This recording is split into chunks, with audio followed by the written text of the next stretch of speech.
CA নিয়ে অনেক আন্দোলন হয়েছে। সিএ এর বিরোধিতা আমরা করছি, আমরা সিএ এর বিরোধিতা করব। আমরা যাব মানুষের কাছে।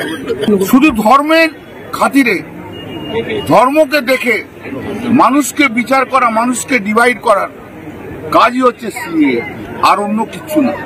কোনো আইনের কোনো রেট্রোস্পেক্টিভ এফেক্ট হতে পারে না। যদি কার অধিকার অর্জন হয়ে থাকে, সে অধিকার কোনো আইন কেড়ে নিতে পারে না। অতএব যারা অধিকার পেয়েছে, সে অধিকার কেড়ে নিতে কেউ পারবে না। ভারতবর্ষের স্বাধীনতা এসেছে সমস্ত ধর্মের মানুষের আত্মত্যাগ এবং বলিদানের মধ্যে দিয়ে। সেই ভারতবর্ষ ধর্মনিরপেক্ষ ভারতবর্ষ, সেইখানটাকে রিলিজিয়ান বেসড ডিসক্রিমিনেশন এটা করা হচ্ছে।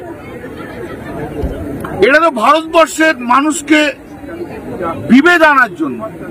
এর বিরুদ্ধে প্রতিবাদ হবেই, এর প্রতিবাদ চলবে।